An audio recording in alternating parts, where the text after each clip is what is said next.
Good morning, good morning, good morning.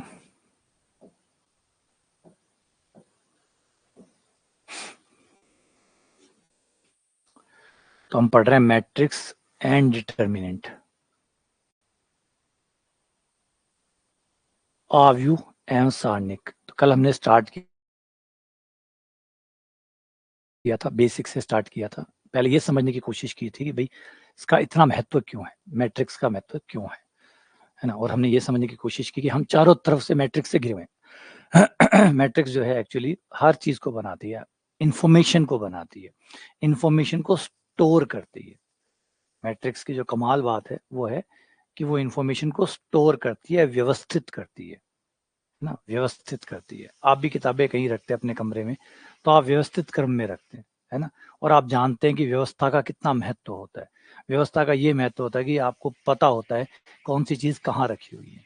अगर पूरे घर में आप किताबें बिखेर दें तो आपको जरूरत के समय पे वो किताब मिलेगी नहीं, आपको पता ही नहीं होगा कि किताब कहाँ पड़ी है। जबकि आप व्यवस्थित करते हैं तो आपको पता होता है कि कौन सी किताब कहाँ पड़ी है। तो जब टाइम आता है, सही समय आता है, जब जरूरत का समय आता है, तो उस समय आपको वो व्यवस्था आपकी मदद करती है। तो व्यवस्था का बहुत महत्व है चीजों को रखने में, संभाल के रखने में और जरूरत के समय पे जल्दी से उसे प्राप्त करने में। तो आव्यूह का महत्व भी बिल्कुल वैसा ही है। ये आपको एक व्यवस्था देता है चीजों को रखने की। और व्यवस्था बनाई गई है पंक्तियां और स्तंभ के माध्यम से। कुछ पंक्तियां और कुछ स्तंभ बनाए गए हैं, और उन पंक्ति स्तंभ में आपको उतने अवयवों को रखना है। यूं मान लीजिए m गुणा n अवयव है, m गुणा n, m गुणा n अवयव को m पंक्तियां और n स्तंभ बना के आपको रखना है। तो इस व्यवस्था को हम मैट्रिक्स कहते हैं। ठीक है। मैट्रिक्स किसी भी प्रकार से हो सकती है, मैट्रिक्स किसी भी प्रकार से हो सकती है। नंबरों की हो सकती है, व्यक्तियों की हो सकती है, अवयव के तौर पे कोई भी हो सकता है। तो ये कल वाला हमारा हिस्सा था, है ना। आज को शुरू से परिभाषा से होते हुए चलते, एक एक चीज की परिभाषा लेते हुए चलते हैं। ठीक है। तो सबसे पहले आव्यूह क्या होता है। आव्यूह एक व्यवस्था है, मैट्रिक्स कुछ नहीं, एक गणितीय व्यवस्था है, और वो भी गणितीय, मतलब गणितीय तौर तरीकों से।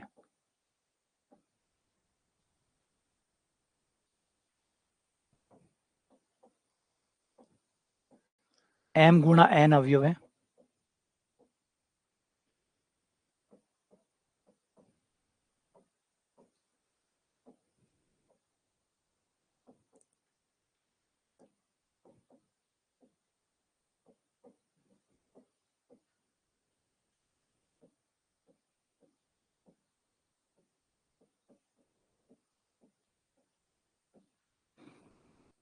m गुणा n अवयव आपके पास है, तो m गुणा n अवयवों को आपको m पंक्तियां बनानी है और n स्तंभ बनाने हैं और उनको रखना है।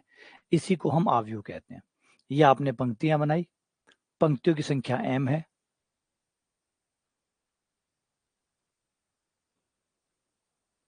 ये टोटल आपकी m पंक्तियां होगी। यहां से आप काउंट करें, R1 row first, row second, row third, row four, और पांचवी, छठी, सातवीं, आठवीं करते करते ये आपकी MV रो हो गई, m नंबर की रो हो गई। फिर आप कॉलम खींच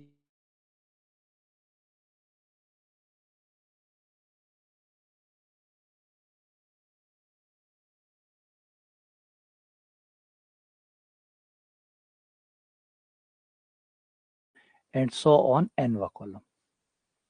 तो इस तरह की आप एक व्यवस्था बनाएंगे, इस तरह की आप एक व्यवस्था बनाएंगे, और यहां पर आप अपने अवयवों को रखते जाएंगे।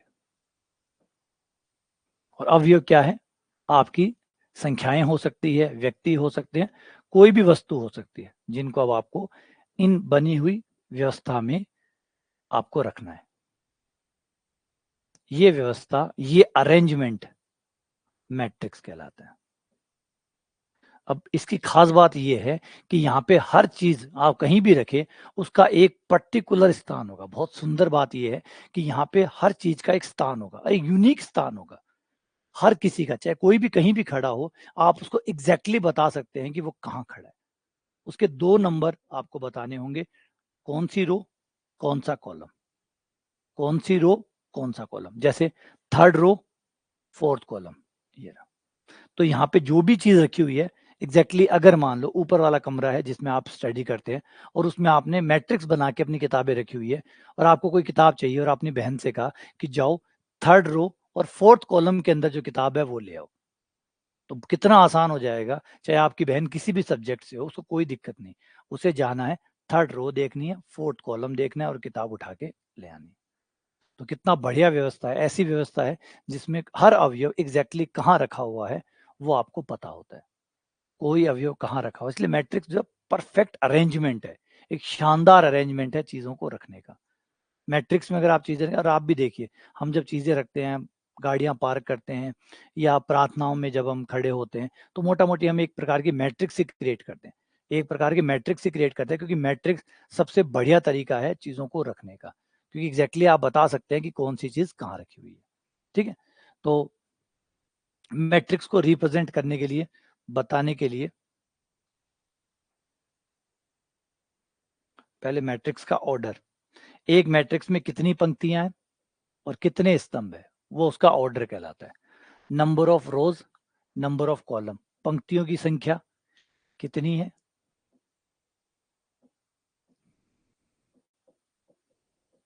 नंबर ऑफ रो कितनी है, नंबर ऑफ कॉलम कितने हैं।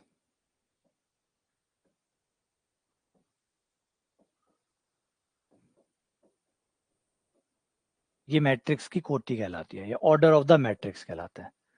किसी भी मैट्रिक्स में कितनी पंक्तियां हैं और किसी भी मैट्रिक्स में कितने स्तंभ है, वो जो पंक्तियां हैं वो जो स्तंभ है दोनों को साथ में लिख दो, वो आपका ऑर्डर कहलाएगा, है ना।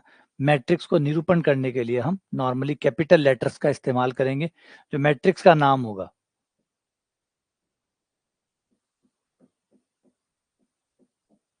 मैट्रिक्स का नाम हम कैपिटल लेटर में यूज करेंगे,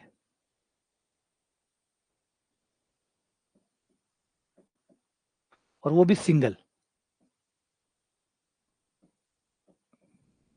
कोई बाध्यता नहीं है, ये कोई बाध्यता नहीं है कि आप ये यूज करें, आप लैम्डा म्यू ये भी यूज कर सकते हैं, कोई दिक्कत नहीं है, लेकिन स्टैंडर्ड फॉर्म बता रहे हैं कि भाई ये यूज करेंगे तो कंफ्यूजन नहीं होगा। ये स्टैंडर्ड फॉर्म है, आप ए यूज करो, बी यूज करो, सी यूज करो, ये यूज करिए, ये हमारी तरफ से रिकमेंडेड है, ये रिकमेंडेड है कि आप ये यूज करें, ज्यादा अच्छे लगेंगे, वरना आपकी मर्जी, आप कुछ और नाम भी अपने हिसाब से रख सकते हैं, ये स्टैंडर्ड नाम है। ऐसे जो मैट्रिक्स के अवयव है,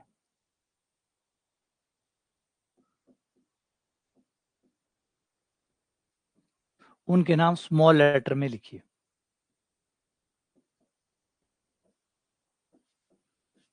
स्मॉल लेटर का यूज करिए, और स्मॉल लेटर भी मैचिंग वाला यूज करिए, कि जैसे आपके मैट्रिक्स का नाम ए है, अगर मैट्रिक्स का नाम ए है तो उसके एलिमेंट का नाम स्मॉल ए रखिए, मैट्रिक्स का नाम बी है तो अवयव का नाम बी रखिए, ताकि मैचिंग हो जाए, है ना, ताकि हम पहचान सकें कि किसके अवयव है, तो पहचानने में आसानी हो। ये रिकमेंडेड है, रिपीट करूं, अनिवार्यता नहीं है कि ये जो मैं बता रहा हूँ यही यूज करनी है, स्टैंडर्ड नोटेशन है, स्टैंडर्ड नोटेशन है। जैसे आप फिजिक्स में पढ़ते हैं कि आईएसआई मात्रक होते हैं, स्टैंडर्ड मात्रक होते हैं किलोग्राम, इसका मतलब ये नहीं कि दुनिया सब किलोग्राम ही यूज करती, पूरी दुनिया किलोग्राम ही यूज करती है, नहीं, है ना। स्टैंडर्ड मात्रक किलोग्राम है, इसका मतलब कभी ये नहीं है कि किलोग्राम ही हर जगह यूज होता है। आप केक लेने जाते हैं, वो आपको पौंड में मिलता है, जब आप बाजार में केक लेने जाते हैं तो किलोग्राम में नहीं मिलता, वो पौंड में मिलता है। ठीक है, आप सोना लेने जाते हैं, वो तोले में मिलता है, ग्राम में मिलता है, किलोग्राम में तो कोई ला ही नहीं सकता उसे, लाना ही ग्राम में ही पड़ेगा। तो ये कोई जरूरी नहीं है कि स्टैंडर्ड है तो उसका मतलब यूज करना ही पड़ेगा, स्टैंडर्ड है मतलब आप इसको यूज करिए, ये ज्यादा कॉमन है, बस, ठीक है ना, बाध्यता नहीं है वो। तो मैट्रिक्स के अवयव स्मॉल ए बी सी हो गया, ठीक है। हर अवयव का एक नंबर होगा, एक जगह होगी, हर अवयव की एक जगह होगी, एक स्थान होगा, अवयव का स्थान, हर अवयव की एक पंक्ति होगी और एक स्तंभ होगा, कोई ना कोई पंक्ति जरूर होगी जिससे वो रिलेटेड होगा, कोई ना कोई पंक्ति जरूर होगी जिससे वो रिलेटेड होगा, जिससे रिलेटेड होगा उसको पंक्ति को आई बोल दीजिए, स्तंभ को जे बोल दीजिए। तो अवयव की जगह होगी आई नंबर की पंक्ति, जे नंबर का स्तंभ, आई नंबर की पंक्ति, जे नंबर का स्तंभ, तो उससे उसकी जगह फिक्स हो जाएगी कि वो अवयव कौन सा है। सब अवयव का नाम ए ही रहेगा, लेकिन वो जो नंबरिंग है वो उन्हें अलग अलग बना देगी। वो जो नंबरिंग है वो उन्हें अलग अलग बना देगी। जैसे एग्जाम्पल के लिए, एक तो मैट्रिक्स के लिए हम बड़े ब्रैकेट यूज करेंगे। ये बड़े ब्रैकेट भी बाध्यता नहीं है कि बड़े ब्रैकेट यूज करते हैं, आजकल तो बहुत सुंदर सुंदर ब्रैकेट आने लग गए क्योंकि कंप्यूटर ग्राफिक्स अच्छे हो गए हैं। तो आजकल तो बड़ा सुंदर सा मैट्रिक्स का चिन्ह आता है। अब ये वाला आता है, ये बहुत सुंदर लगता है। तो मेरा तो थोड़ा तीखा बना दिया। अब आजकल तो मतलब सुंदर सुंदर से कर्व शेप के भी मैट्रिक्स आने लगी ऐसे। ये पुराने टाइम वाली मैट्रिक्स हैं जो तीखी हुआ करती थी, धार तेज होती थी इनमें, तो बच्चों के लग जाते थे, खून आ सकता था। अब वाले जो हैं वो थोड़े से एकदम सॉफ्ट कॉर्नर वाले आते हैं क्योंकि ग्राफिक्स बढ़ गए ना, कंप्यूटर ग्राफिक्स अच्छे हो गए। अब कंप्यूटर ग्राफिक्स अच्छे हो गए तो जो किताब को टाइप कर रहे हैं उसमें भी वो मैट्रिक्स के जो चिन्ह है वो बहुत सुंदर सुंदर चिन्ह यूज करते हैं। इवन कलर्स भी यूज करते हैं क्योंकि इफेक्टिव, देखो वो एजुकेशन है, उसको भी थोड़ा बहुत कलर होना ही चाहिए, कलर्ड होना ही चाहिए। तो वो बहुत अच्छा सा इस तरीके से कलर बनाते हैं। इस तरीके से हर एलिमेंट का एक बैकग्राउंड कलर होता है ऐसे, इस तरीके से।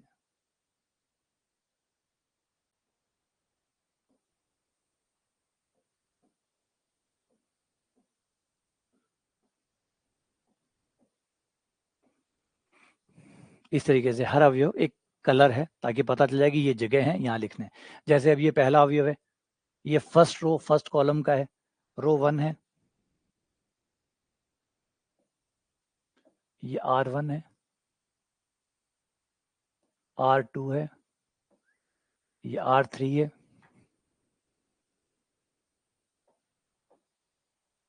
ये कॉलम 1, कॉलम 2 और कॉलम 3। ये आपका फर्स्ट एलिमेंट हो गया A11, first row first column. ये फर्स्ट रो सेकंड कॉलम, ये फर्स्ट रो थर्ड कॉलम, ये सेकंड रो फर्स्ट कॉलम, ये सेकंड रो सेकंड कॉलम, ये सेकंड रो थर्ड कॉलम, ये थर्ड रो फर्स्ट कॉलम, ये third row second column, ये third row third column. तो इस तरीके से हर अवयव के पास एक यूनिक नंबर है। जो मैं बार बार कह रहा हूँ मैट्रिक्स के बारे में, जो कमाल की चीज़ है वो ये याद रखना कि ये एक व्यवस्था है, चीज़ों को रखने का एक तरीका है। और इस तरीके की खास बात ये है कि हर जगह एक यूनिक नंबर है, हर किसी के पास ये एक यूनिक नंबर होता है। ताले में क्या खास बात होती है? ताले की खास बात होती है कि वो ताला उसी चाबी से खुलता है, वह ताला उसी चाबी से खुलता है, ये कमाल है। इसलिए जो ताला खरीदता है उसको एक विश्वास होता है कि चाबी मेरे पास है, अब ये ताला कोई और नहीं खोल सकता, है ना? अब सोचिए, अगर ये यूनिकनेस प्रॉपर्टी अगर ताले की खत्म हो जाए, ताले की ये यूनिक प्रॉपर्टी खत्म हो जाए कि एक ताले की 50 चाबियां होंगी। अब अब आदमी ताला लगाएगा तो भी उसको वो संतोष नहीं होगा। क्यों? वो ताला तो लगा रहा है, एक चाबी है और उसे पता चला कि ऐसी 50 चाबियां और भी है तो वो ताला लगा के भी संतुष्ट नहीं है कि क्या पता, मैं लगा रहा हूँ क्या फायदा, कोई और दूसरी ताली लगा के खोल लेगा। तो वो जो यूनिकनेस फीचर है वही तो उसमें जान डालता है। तभी तो हम ताला लगा के एक संतोष पाते हैं कि हाँ, ताला लगा दिया मतलब सुरक्षित है, क्योंकि ये जो चाबी है, इस ये वाला ताला इसी चाबी से खुलेगा और ये चाबी मेरे पास है, मतलब मैं ही खोलूंगा तो ही खुलेगा वरना नहीं खुलेगा। तो वो जो यूनिक प्रॉपर्टी है अगर वो चली जाए तो फिर क्या बचेगा? तो वही बात हम मैट्रिक्स में देखते हैं कि मैट्रिक्स में हर अवयव का एक यूनिक स्थान है, हर अवयव का एक यूनिक स्थान है। अगर सबके सब नंबर, सबके सब अवयव एक ही नंबर बन जाए, सबके सब, तो भी आप बता सकते हैं कि कौन सा दो। अगर आपके मैट्रिक्स में सारे के सारे अवयव दो हो जाएं, दो दो दो दो दो दो दो दो दो, फिर भी आप ये बता सकते हैं कि आप कौन से दो की बात कर रहे हैं, क्योंकि हर दो का नंबर अलग है। जैसे रोल नंबर सिस्टम आने के बाद में अगर आपकी क्लास के सारे बच्चों का नाम रमेश होता, आपकी क्लास में 50 बच्चे हैं और 50 के 50 बच्चों का नाम रमेश होता, तो भी कोई दिक्कत नहीं है, क्योंकि रमेश नाम हो जाए, रोल नंबर सबके अलग अलग होंगे, है ना? तो हर किसी को पता है नाम रमेश है लेकिन मेरा रोल नंबर 45 है, मेरा 40 है, मेरा 30 है, मेरा 28 है। तो जैसे रोल नंबर सिस्टम में कमाल की बात ये है कि वो इस बात से परे हो गया कि बच्चों के नाम अलग अलग है या सेम है। तो सेम अगर अवयव सारे के सारे सेम हो भी गए तो भी घबराने की जरूरत नहीं है, क्योंकि हर अवयव की नंबरिंग अलग है। चाहे सब है दो लेकिन नंबर सबके अलग है। ये है A11, A11 वाला दो, ये है A12 वाला दो, ये है A13 वाला दो, ये है A21 वाला दो, ये है A22 वाला दो, ये है A23 वाला दो, ये A31 वाला, ये A32 वाला और ये A33 वाला। तो ये है सुंदरता मैट्रिक्स की कि हर चीज के एक परफेक्ट नंबरिंग है, हर चीज की एक परफेक्ट नंबरिंग है, यानी कि व्यवस्था बहुत सुंदर व्यवस्था इसमें क्रिएट होती है। ठीक है, तो वापस आते हैं। पंक्ति स्तंभ, किसमें कितनी पंक्तियां हैं, किसी मैट्रिक्स में कितनी पंक्तियां हैं, 1 2 3, तो 3 पंक्तियां हो गई। स्तंभ कितने हैं, 1 2 3, तो 3 स्तंभ हो गए। तो पंक्ति गुणा स्तंभ ये कोटि कहलाती है, ये कोटि कहलाती है। दोनों नंबरों की गुणा कर दें, पंक्ति गुणा स्तंभ कर दें, तो ये अवयवों की संख्या को दर्शाता है कि इस मैट्रिक्स में कितने अवयव हैं, इस मैट्रिक्स में कितने अवयव हैं। तो 1 2 3 4 5 6 7 8 9, तो टोटल 9 एलिमेंट है। तो गुणा करने से आपको कुल अवयव पता चल जाएंगे कि मैट्रिक्स में कुल अवयव कितने हैं।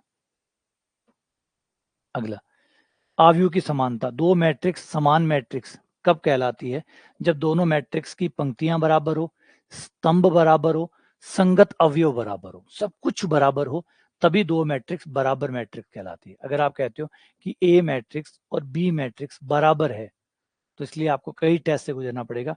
Test 1, number of rows of A की पंक्तियां, ए में उतनी ही पंक्तियां होनी चाहिए जितनी बी में।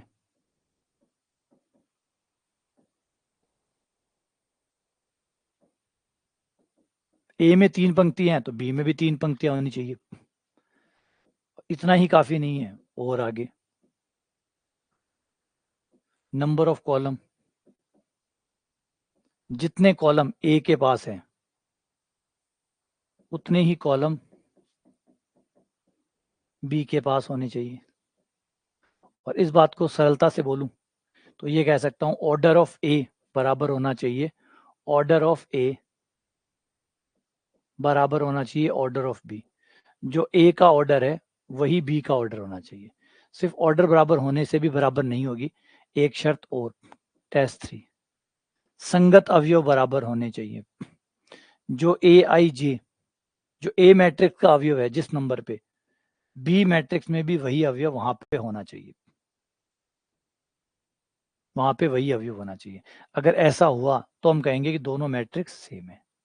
तो इसका मतलब मैट्रिक्स में समानता का मतलब होता है एकदम समान, एकदम समान, एकदम समान। पंक्तियां, जितनी पंक्तियां ए में उतनी बी में, जितने स्तंभ ए में उतनी बी में, जो अवयव ए में जहां रखा हुआ है बी में भी वही अवयव वहीं रखा हुआ है, एग्जैक्टली सेम टू सेम।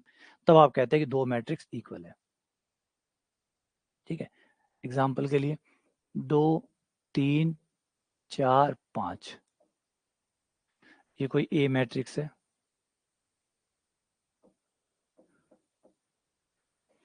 ये कोई बी मैट्रिक्स है।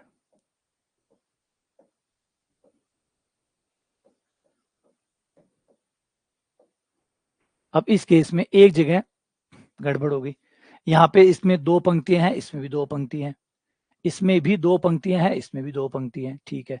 इसमें 2 स्तंभ है, इसमें 3 स्तंभ है, इसलिए ये बराबर नहीं है, इसलिए ये बराबर नहीं है। तो बिल्कुल बराबर होने चाहिए, पंक्ति से शुरू होगी।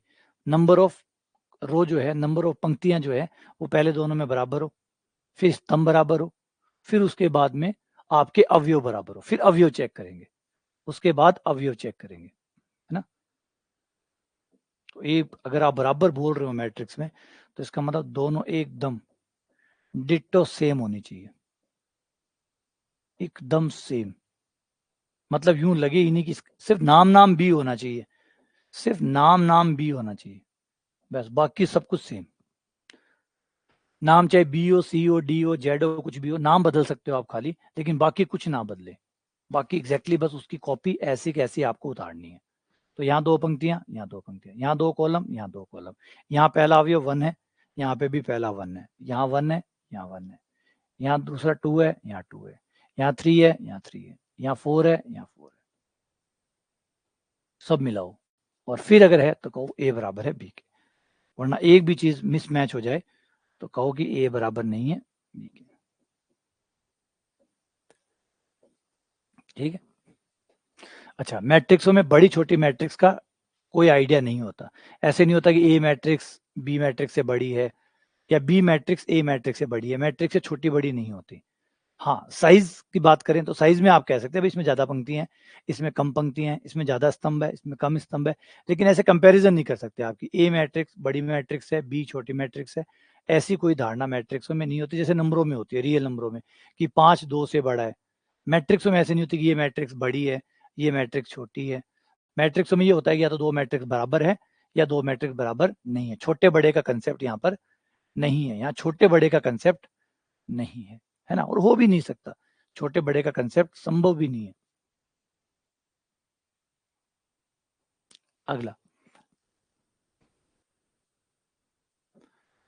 तो ये होगी समानता वाली। दो अवयव ए व बी समान कहलाती है यदि वे समान कोटि, उनकी कोटियां एक जैसी है, उनके संगत अवयव समान है। ये दो बातें, दोनों के ऑर्डर एक जैसे हो, ए का ऑर्डर और बी का ऑर्डर एक हो, तथा संगत अवयव मतलब जो अवयव ए में जहां रखा हुआ है बी में भी वही अवयव वही होना चाहिए।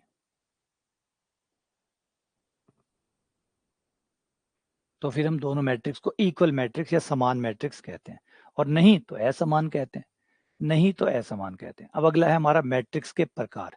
मैट्रिक्स से कई प्रकार की होते हैं, कुछ खास प्रकार के मैट्रिक्सों की बात करेंगे, और भी बनाई जा सकती है ना। तो प्रकार का मतलब ये होता है कि मैट्रिक्सों को बांटना, कि भाई इस मैट्रिक्स को हम ये बोलेंगे, इस मैट्रिक्स को हम ये बोलेंगे, इस मैट्रिक्स को ये बोलेंगे। फॉर एग्जांपल, अगर किसी मैट्रिक्स में सब कुछ जीरो है तो उसको जीरो मैट्रिक्स बोलेंगे। किसी मैट्रिक्स में अगर पंक्तियां स्तंभ बराबर है तो उसे वर्ग मैट्रिक्स बोलेंगे। तो इस तरीके से मैट्रिक्स को डिवाइड करेंगे, प्रकार बनाएंगे। प्रकार का मतलब डेफिनेशन बनाएंगे। जैसे त्रिभुजों में हमने बना रखी है कि 90 का कोण होगा तो समकोण त्रिभुज बोलेंगे, तीनों भुजाएं बराबर होगी तो समबाहु त्रिभुज बोलेंगे, दो भुजाएं बराबर होगी तो समद्विबाहु त्रिभुज बोलेंगे। तो इस तरीके से हमने अलग अलग नाम उसको चिपका दिए। ऐसा होगा तो ये बोलेंगे, ऐसा हुआ तो ये बोलेंगे, ऐसा हुआ तो ये बोलेंगे। उनकी विशेषताओं के आधार पर उनका नामकरण किया जाएगा। ये विशेषता है तो ये नाम, ये विशेषता है तो ये नाम, विशेषता के आधार पर नामकरण। और यही चीज हम करते आए हैं, और इसी का नाम होता है प्रकार। जब भी आप किसी चीज का प्रकार बनाते हैं, है ना, ये एक्चुअली हमारा सिस्टम है, ये हमारी सोसाइटी का सिस्टम भी है। आपने विशेषता देखी और उस विशेषता के साथ वो नाम ऐड कर दिया, विशेषता देखी नाम ऐड कर दिया। मतलब वो काड़ो है, कालियो, वो धोड़ो है, वो धोलियो, है ना, वो मोटो है, मोटियो। गौर करो, ये क्या है, ये जो हम करते हैं डे बाय डे, किया ही है, बचपन में किया होगा, आसपास देखते ही हैं, घर में नाम भी रखे जाते हैं। तो गौर किया आपने क्या करते हैं हम लोगों का कारण क्या है, हम किसी में कोई विशेषता देखते हैं और उस विशेषता को उसके नामकरण के साथ जोड़ देते हैं, उसका नामकरण वैसा हो जाता है ना। जैसे होता है बच्चे का नाम घर वाले बहुत अच्छा निकालते हैं, घर वाला बहुत अच्छा नाम लगा, सुंदर सुंदर नाम बच्चों का, एकदम बड़े बड़े नाम, महाराजा अशोक, है ना, सम्राट, चंद्रगुप्त, बड़े बड़े नाम जो है वो रखते हैं। लेकिन वही जैसे दोस्तों में जाता है, मित्रों में जाता है, तो मित्र फिर विशेषता देखते हैं कि इसमें क्या विशेषता है, उस विशेषता के आधार पर। क्योंकि माँ बाप विशेषता नहीं देखते, माँ बाप तो भविष्य देखते हैं, माँ बाप तो भविष्य देखते हैं, और भविष्य देख के उसका नाम रखा जाता है माँ बाप की तरफ से। तो और जो हमारे साथी गण है, जो हमारे दोस्त है, जो परम मित्र होते हैं, वो फिर हमारी विशेषता देखते हैं और हमारी विशेषता देखकर हमारा नाम निकालते हैं। काणियो, धोलियो, कालियो, कबाड़ी, लालियो, है ना, बड़ा कोजा कोजा नाम जो है व्यापन है, अलग अलग से दिया जा रहा है। और ये किसके द्वारा दिए जाते हैं, ये हमारे वो प्रेमी मित्रों द्वारा हमें बांटे जाते हैं, है ना। मोटियो, कल परसों एक फिल्म मूवी चल रही थी, हाँ, भूरियो, वो एक मूवी चल रही थी जिसका नाम था चिल्लर पार्टी। चिल्लर पार्टी होती है तो उसके अंदर बहुत वो एक टीम होती है, बच्चों की टीम होती है, चिल्लर पार्टी नाम ही उसका यही है। चिल्लर पार्टी तो एक सोसाइटी होती है, उसमें जो बच्चे होते हैं उनका एक ग्रुप होता है जिसको चिल्लर पार्टी कहते हैं। तो वो जो चिल्लर पार्टी होते हैं उनमें सबके एक एक नाम होते हैं, सबके एक एक नाम होते हैं, एक एक गुण होते हैं। एक लड़का होता है जो बहुत कम बोलता है, तो बहुत कम बोलता है तो उसका नाम उन्होंने लिख दिया साइलेंसर, उसका नाम साइलेंसर बन गया। एक है जो बहुत पढ़ता है, उसका नाम पढ़ाकू रख दिया। एक है जो जांघिया नहीं पहनता तो उसका नाम जांघिया रख दिया। तो इस तरीके से वो जो गुण थे, एक एक गुण को देखा और गुण के साथ वो नाम अटैच कर दिया। तो यही होता है कि हम विशेषता, ये कोई वहां ही नहीं करते, हम हमारे मैथ्स में भी ऐसे ही करते हैं। हम विशेषता देखते हैं और विशेषता को नाम के साथ जोड़ देते हैं। ये विशेषता मतलब ये नाम, ये विशेषता मतलब ये नाम। तो हर विशेषता को एक नाम दे देते हैं, इसी को प्रकार कहते हैं। विशेषता देखो, नाम दे दो, ये बन गया प्रकार। कौन कौन से प्रकार की है वो देखो। पहली होगी पंक्ति मैट्रिक्स।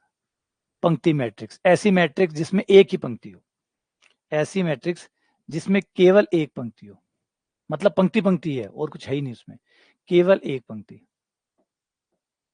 तो ऐसी मैट्रिक्स को पंक्ति मैट्रिक्स कह दिया, जिसमें और पंक्तियां है ही नहीं, सिर्फ एक पंक्ति है, केवल पंक्ति, केवल एक पंक्ति कर देता हूं। स्तंभ कितने भी हो, स्तंभ कितने भी हो, पंक्ति सिर्फ एक है, पंक्ति सिर्फ एक है, इसे पंक्ति मैट्रिक्स कह दिया गया। जैसे इस मैट्रिक्स को देखो, 2 3 4 6 7, अब इस मैट्रिक्स में स्तंभ तो कई है लेकिन पंक्ति सिर्फ एक है, पंक्ति सिर्फ एक है, तो ऐसी मैट्रिक्स जिसमें केवल एक पंक्ति हो, स्तंभ चाहे कितने भी हो, ऐसी मैट्रिक्स को रो मैट्रिक्स या पंक्ति मैट्रिक्स कहते हैं। इनकी कोटि होगी 1 गुणा n, पंक्ति हमेशा एक होगी, स्तंभ कितने भी हो सकते हैं, स्तंभ 2 हो, 3 हो, 4 हो, 5 हो, कितने भी हो, पंक्ति एक होगी। ऐसे स्तंभ मैट्रिक्स जिसमें केवल एक स्तंभ हो,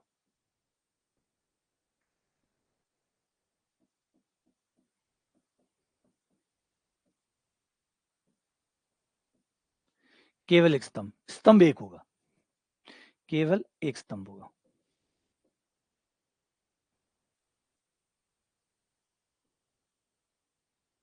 इसमें देख सकते हो पंक्तियां कई है, स्तंभ एक है, यानी ये हो गया 4 गुणा 1, इसमें स्तंभ एक होगा। पंक्ति मैट्रिक्स में केवल एक पंक्ति होगी, स्तंभ चाहे कितने भी हो, स्तंभ मैट्रिक्स में से स्तंभ एक होगा, पंक्ति चाहे कितने भी हो। और एक आ जाती है एकल अवयव, एकल अवयव जिसमें पंक्ति भी एक होगी, स्तंभ भी एक होगा, एक ही पंक्ति एक ही स्तंभ,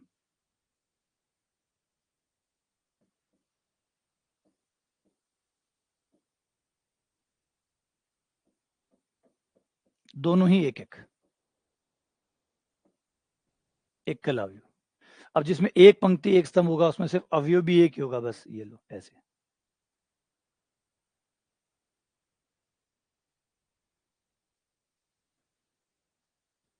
है ना, इसे एकल अवयव कहते हैं या सिंगलटन मैट्रिक्स कहते हैं, सिंगलटन। ठीक है, इसमें एकल अवयव होता है, सिर्फ एक अवयव होता है, क्योंकि एक ही पंक्ति बनती है, एक स्तंभ बनता है, तो फिर एक होता है, तो ऐसी मैट्रिक्स को एकल मैट्रिक्स कहते हैं। और ऐसे टेंशन मत लीजिएगा कि 3 है, आप चाहो तो अपने हिसाब से और मैट्रिक्स से बना सकते हो, कोई खास बात ढूंढना, एक अपने हिसाब से अपने आधार पर एक मैट्रिक्स बना लेना कि भाई इस मैट्रिक्स जिसमें ऐसा ऐसा होगा, मैं इस मैट्रिक्स को ये बोलूंगा, कोई दिक्कत नहीं, आप अपने हिसाब से अपनी मैट्रिक्स खुद से तैयार कर सकते हैं। एक नए नाम भी आप डाल सकते हैं, मैंने पहले कहा विशेषताएं हैं, आपको कोई विशेषता दिखी, आपने उसका नाम उसका रख दिया, ये बाध्यता नहीं है, फ्री है, आप जो भी खास बात देखो और खास बात देखकर उसको बताओ कि ये खास बात जिस मैट्रिक्स में होगी, उस मैट्रिक्स को मैं इस मैट्रिक्स से पुकारूंगा, बात होगी। शून्य अवयव या जीरो मैट्रिक्स जिसके सभी अवयव शून्य हो, चाहे जितने अवयव हो, सबके सब जीरो, अवयव चाहे कितने भी हो, होंगे सब जीरो। मैट्रिक्स में चाहे एक अवयव हो, चाहे दो अवयव हो, चाहे 3 हो, चाहे 4 हो, जितने भी हो सब जीरो, ऐसी मैट्रिक्स को शून्य मैट्रिक्स कहते हैं। सबके सब जीरो, सबके सब जीरो। फिर आ जाता है हमारा वर्ग अवयव या स्क्वायर मैट्रिक्स। स्क्वायर मैट्रिक्स जब हमारी मैट्रिक्स के अंदर पंक्ति और स्तंभ बराबर हो,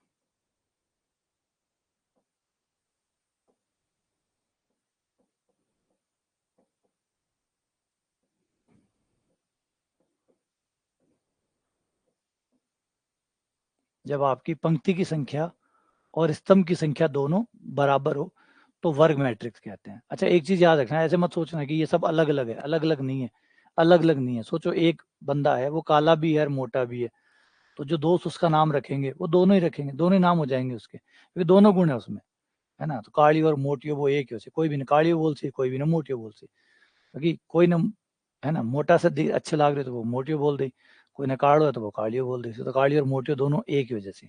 तो कई ऐसा हो सकता है एक ही मैट्रिक्स दोनों प्रकार में आ रही हो, जैसे इस मैट्रिक्स को देखो, एक हो,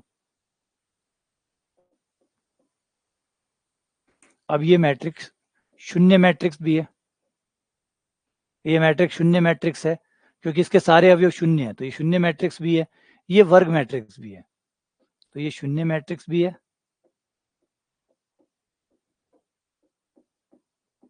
और वर्ग मैट्रिक्स भी है।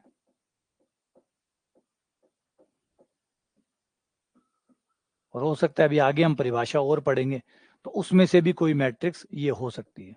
तो ऐसे मत याद रखें कि बस एक शून्य मैट्रिक्स होगी तो वर्ग मैट्रिक्स नहीं हो सकती है एक मैट्रिक्स, एक से ज्यादा नाम हो सकते हैं, जैसे मैंने बताया कि काली और मोटी दोनों एक हो सके, हो जाए, कहीं का दिनवान बेचारा का माड़ा हुआ है, दोनों ही हो जाए।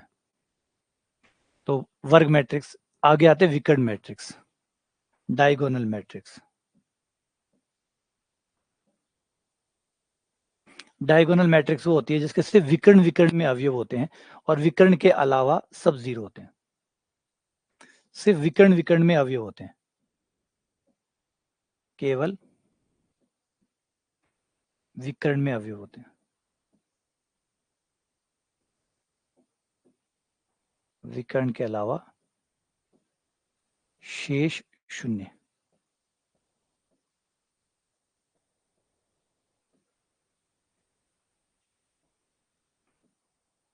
ये आपका जो विकर्ण है उसमें अवयव होंगे और विकर्ण के अलावा सब जीरो होंगे।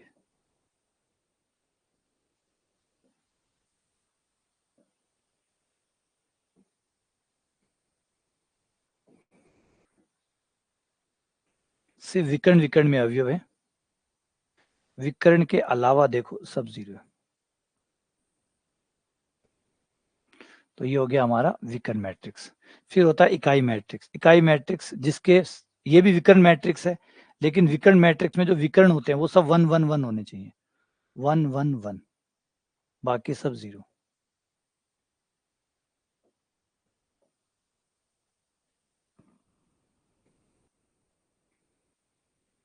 ठीक है, आगे है तत्सम का व्यू, आगे 2 बार आ गया, अच्छा दोबारा नाम आ गया, ठीक है। फिर आता है अदिश मैट्रिक्स। अदिश मैट्रिक्स में होता तो विकर्ण विकर्ण में ही अवयव है, लेकिन विकर्ण के अवयव बराबर होने चाहिए, विकर्ण के अवयव बराबर होने चाहिए, चाहे वन मत हो, चाहे वन मत हो, होने विकर्ण में ही चाहिए लेकिन बराबर होने चाहिए, विकर्ण के अलावा सब जीरो होने चाहिए, विकर्ण के अलावा सब शून्य, और विकर्ण के तीनों अवयव बराबर होने चाहिए। तो इसको अदिश मैट्रिक्स कहते हैं। तो तीनों में थोड़ा थोड़ा फर्क है। अगर हम उसको देखें, शुरुआत वाली मैट्रिक्स विकर्ण मैट्रिक्स को देखें, तो विकर्ण मैट्रिक्स में सिर्फ इतना कहा था विकर्ण में अवयव होने चाहिए, बाकी विकर्ण के अलावा सब जीरो होने चाहिए, विकर्ण के अलावा सब जीरो होने चाहिए, विकर्ण के अलावा सब जीरो है। तो विकर्ण के अवयव बराबर हो चाहे ना हो चल जाएंगे। फिर हमने आए अदिश मैट्रिक्स। अदिश मैट्रिक्स कहते हैं विकर्ण के अलावा जीरो होने चाहिए, लेकिन विकर्ण के जो अवयव है वो तीनों बराबर होने चाहिए। फिर इकाई मैट्रिक्स ने कहा कि बराबर भी होने चाहिए और बराबर भी एक के होने चाहिए, सब एक एक एक होने चाहिए। तो इकाई मैट्रिक्स में सब एक एक होते हैं, तो ये है ना।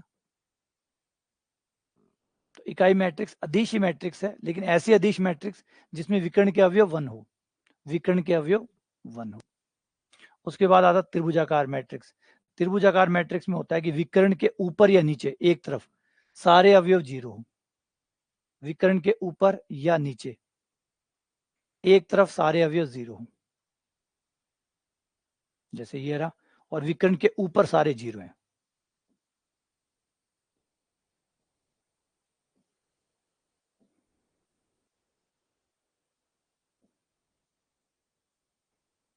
विकर्ण के ऊपर सब जीरो हैं, तो एक त्रिभुज बन जाता है। इन्हें त्रिभुजाकार मैट्रिक्स कहते हैं। या तो विकर्ण के ऊपर वाले सारे जीरो हों या विकर्ण के नीचे वाले सारे जीरो।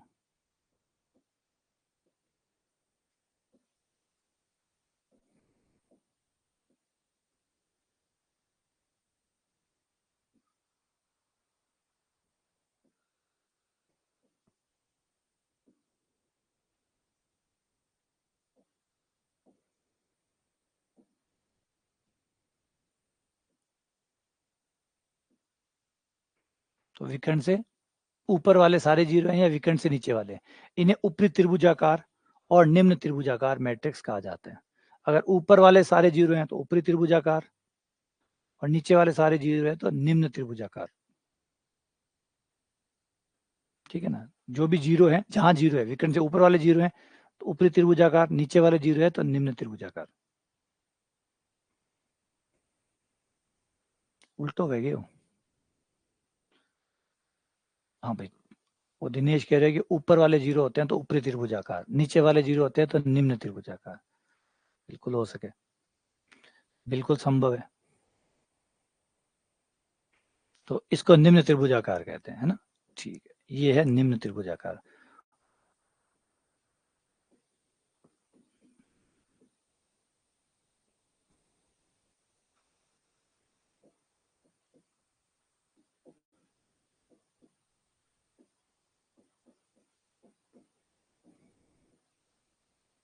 जो फाउंडेशन वाले लेक्चर है वो देख के और कंफर्म कर लेना, जो फाउंडेशन वाले लेक्चर है वो देख के और कंफर्म कर लेना कि एग्जैक्टली इनकी डेफिनेशन क्या है, पूरी एग्जैक्ट डेफिनेशन क्या है। वहाँ फाउंडेशन वाले लेक्चर से, वहाँ एनसीईआरटी में क्या इनकी डेफिनेशन, एग्जैक्ट डेफिनेशन की क्या दी हुई है, वहां से आप चेक कर लेना, है ना। तो इसके बाद है हमारा आव्यूह का ट्रेस, मैट्रिक्स का ट्रेस। आव्यूह का ट्रेस होता है जो आपके विकर्ण के अवयव है, उन विकर्ण के अवयवों का जो जोड़ होता है, जो आपके विकर्ण के अवयव है उनको जोड़िए। एक वर्ग मैट्रिक्स लो, एक स्क्वायर मैट्रिक्स लो, और उस स्क्वायर मैट्रिक्स के जो विकर्ण के अवयव है, विकर्ण के अवयव कौन होते हैं, A11, A22, A33, ये जो विकर्ण के अवयव है इनका जोड़ करो। इनका जोड़ जो भी आए वो ए मैट्रिक्स का, उस मैट्रिक्स का ट्रेस कहलाएगा। जैसे ये कोई मैट्रिक्स है A11, A12, A13,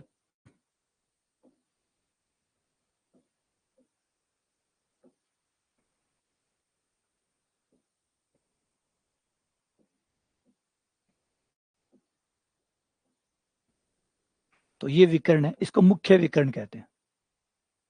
इसके अवयवों की खास बात है कि इसमें आई और जे बराबर होता है, 1 1, 2 2, 3 3।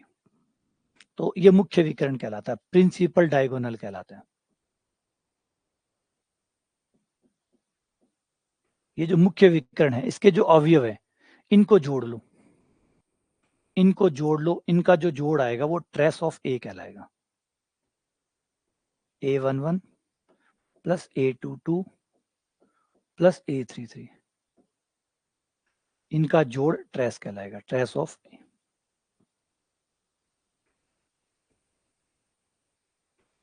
ठीक है, ये ट्रेस कहलाता है, इसको ट्रेस ऑफ ए कहते हैं,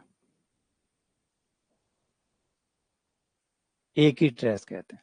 सिर्फ आप विकर्ण के अवयव में इंटरेस्टेड है तो विकर्ण के अवयव जो है उनके जोड़ में इंटरेस्टेड है, जितने भी विकर्ण के अवयव है उनका जोड़ ट्रेस कहलाता है। अब इस ट्रेस में कुछ खास बातें हैं, वो देखो। अगर आपने किसी मैट्रिक्स ए को, कोई मैट्रिक्स ए है और उसको लैम्डा से गुणा कर दिया, किसी मैट्रिक्स ए को लैम्डा से गुणा कर दिया और फिर ट्रेस निकाली, या आप ट्रेस निकाल कर लैम्डा से गुणा कर दो, तो एक ही बात है। लैम्डा से गुणा, किसी मैट्रिक्स को लैम्डा से गुणा कर दें और फिर ट्रेस निकाले, लैम्डा से गुणा कर दें और फिर ट्रेस निकाले, लैम्डा लिया, पूरी मैट्रिक्स को लैम्डा से गुणा कर दिया और फिर ट्रेस निकाली, मतलब विकर्ण के अवयवों को जोड़ा। एक बार ये था कि विकर्ण के अवयव को पहले जोड़ लिया फिर लैम्डा से गुणा किया, तो ये बराबर बात है। गुणा करके ट्रेस निकालो या ट्रेस निकाल के गुणा करो, एक ही बात होगी अधिक संख्या के लिए। ऐसे ही आपने दो मैट्रिक्सों को पहले घटाया और घटा के ट्रेस निकाला, या ट्रेस निकाल कर घटाया, एक ही बात है ना। घटाकर ट्रेस निकाला, पहले मैट्रिक्सों को घटा लिया और फिर ट्रेस निकाला, या दोनों की पहले अलग अलग ट्रेस निकाली और फिर घटाया, एक ही चीज होगी। ऐसे ही गुणा के मामले में भी बहुत सुंदर है। नॉर्मली मैट्रिक्स की गुणा बराबर नहीं होती, मैट्रिक्स की गुणा बराबर नहीं होती, ए गुणा बी बराबर बी गुणा ए नहीं होता, लेकिन ट्रेस के मामले में ए को बी से गुणा करके ट्रेस निकाल लो, बराबर आएगी बी गुणा ए की ट्रेस। यानी गुणा करने के बाद ट्रेस चेंज नहीं होती, ट्रेस जो है वो क्रमविन में होती है। आप ए गुणा बी करो चाहे बी गुणा ए करो, ट्रेस आपकी एक ही आएगी, ट्रेस आपकी एक ही आएगी। हाँ, ए बी गुणा बी आएगा इसकी कोई गारंटी नहीं है। मैट्रिक्सों में ए बी और बी गुणा बराबर आएगी इसकी कोई गारंटी नहीं है, लेकिन ट्रेस की गारंटी है, ट्रेस आएगी। ये बहुत सुंदर रिजल्ट है, बहुत बहुत सुंदर, कि भाई एटलीस्ट जैसे हम कहते हैं घड़ी अगर बंद घड़ी भी है तो दिन में 2 बार सही समय दे जाती है, बंद घड़ी भी दिन में 2 बार सही समय दे देती है। तो वैसे ही मैट्रिक्स की गुणा ए गुणा बी और बी गुणा ए बिल्कुल अलग अलग आते हैं, लेकिन उसके बावजूद भी एक चीज ऐसी है जो फिर भी बनी रह जाती है, वो है ट्रेस। ट्रेस दोनों में ही सेम बनी रह जाती है।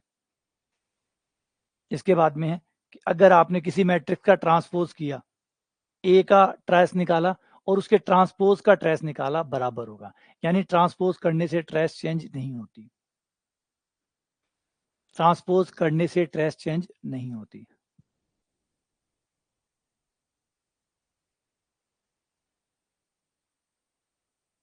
ट्रेस तो हर मैट्रिक्स का होगा, स्क्वायर मैट्रिक्स भी तो मैट्रिक्स ही होगी ना। स्क्वायर का मतलब क्या होगा, स्क्वायर का मतलब होगा ए गुणा ए, और ए को ए से गुणा करेंगे तो ये भी तो मैट्रिक्स ही बनेगी, और मैट्रिक्स बनेगी, ट्रेस होगा। एक तो तुम्हारा क्वेश्चन ये हुआ, एक तुम ये पूछना चाहती हो कि ये स्क्वायर मैट्रिक्स में ही ट्रेस होगा या हर किसी मैट्रिक्स में हो जाएगा, तो वो ये है कि सिर्फ स्क्वायर मैट्रिक्स का ही ट्रेस होगा।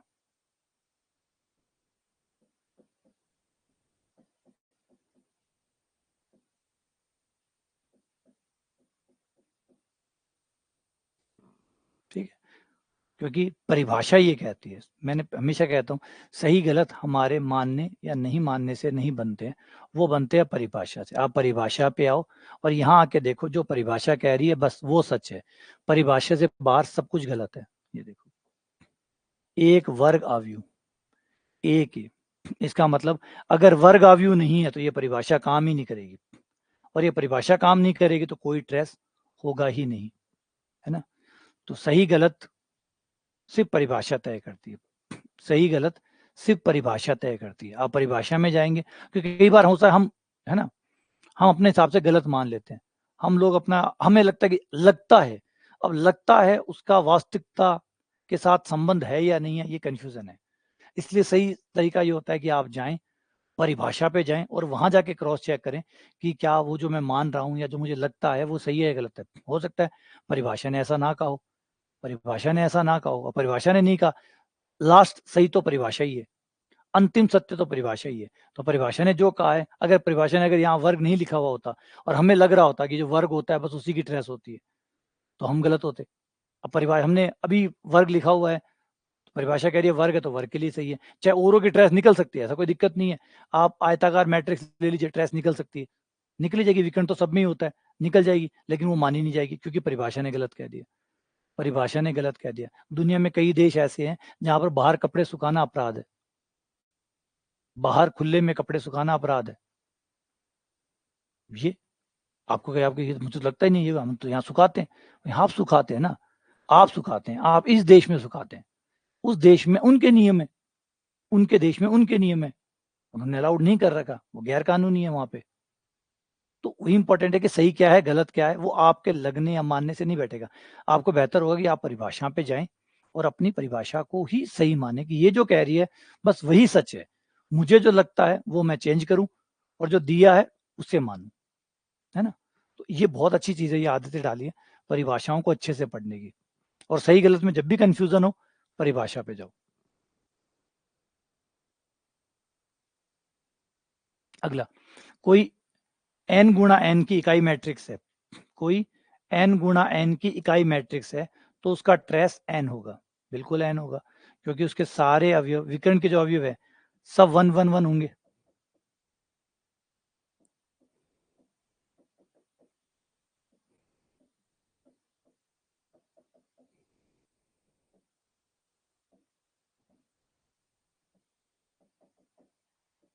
इसके जो विकर्ण के अवयव है उनका जोड़, हर पंक्ति में आपको एक 1 मिलेगा,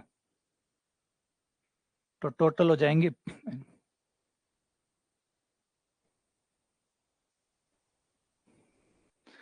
नहीं कानून बना देते हैं, और कई बार वो सोचते भी नहीं है कि वो जो कानून बना रहे हैं लॉन्ग टर्म में उनका क्या इफेक्ट पड़ता है, लॉन्ग टर्म में इनका इफेक्ट फिर बहुत बुरा पड़ता है। आपको शॉर्ट टर्म में तो कई फायदे दिख जाते हैं।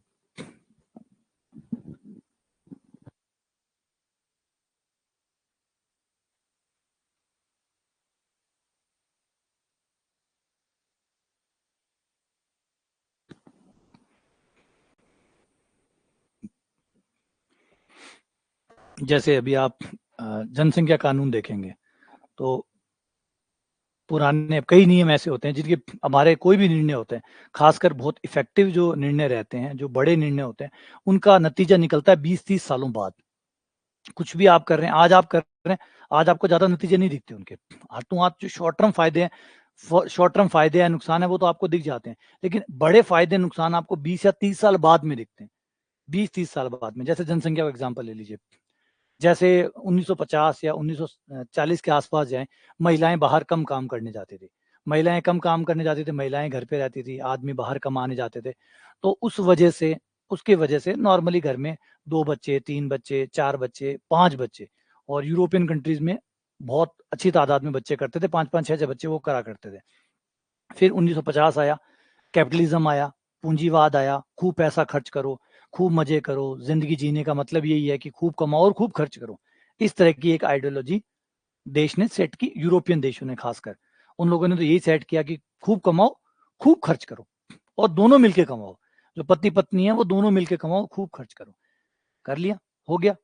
और जो सरकारें थी उनको भी अच्छा लगा कि भई ठीक है, लोग ज़्यादा खर्च करेंगे, पैसा ज़्यादा ज़्यादा रोटेट करेगा तो देश जल्दी विकास करेंगे, विकसित देश बनेगा, विकसित पैसा आएगा, पैसा घूमे और प ऑब्वियसली बात है पैसा जितना घूमेगा, देश की विकसित उतना ही ज़्यादा होगा, खुला हो गया। सरकार ने भी खूब सपोर्ट किया, भर-भर के सपोर्ट किया।